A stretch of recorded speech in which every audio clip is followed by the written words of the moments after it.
moi, je comprends rien de ce que ça veut dire, prosodie. Pour faire simple, la prosodie, c'est l'ensemble des caractéristiques et des éléments de la prononciation, comme le volume de la voix, l'intonation, l'accentuation, même si en français, elle est beaucoup moins marquée qu'en espagnol ou en italien, par exemple, Accentuation. la tonalité, ou le timbre, la durée, la mélodie, le rythme et la quantité de syllabes. Comme chaque personne a une voix et une façon de parler différente, on pourrait dire que l'on a chacun une prosodie qui nous est personnelle. En connaître les règles nous permettrait donc de mieux maîtriser notre discours, qu'il soit écrit ou oral. Devenir un pro en zodie.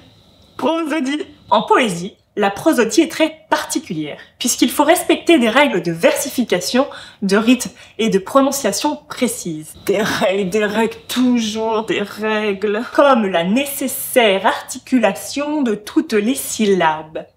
Même si de nombreux poètes et formes poétiques permettent de briser ces règles. Yeah!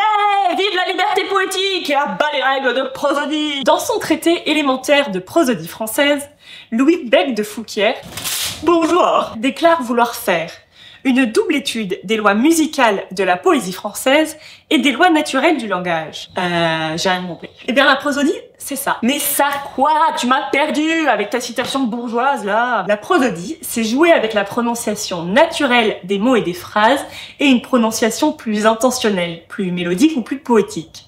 Comme en chanson ou en rap, par exemple, où tu peux allonger des syllabes, créer des silences, ou au contraire jouer sur les sons pour donner un autre sens. Ok, tu aurais un exemple? Oui, par exemple le poème La Loreley de Guillaume Apollinaire, qui est écrit en vers et fait donc appel aux règles classiques de prosodie poétique, à savoir la prononciation de toutes les syllabes.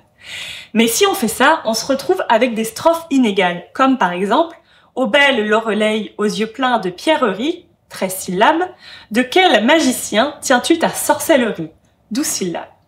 Donc soit il faut considérer que en fait la longueur des vers n'a pas d'importance, que ce sont des vers libres, soit c'est qu'il faut ajouter une autre syllabe dans le deuxième vers et dire « De quel magicien tiens-tu ta sorcellerie » pour faire 13. Mais ici, Guillaume Apollinaire joue avec les règles prosodiques, car du coup on ne sait pas très bien quelles règles il faut appliquer. Car on pourrait très bien voir dans ces vers des alexandrins cachés. Ok, bon, on fait ce qu'on veut, quoi. Oui, c'est ça. Eh bien, génial! Alors, soyons fous, soyons poètes et vulgarisons la poésie.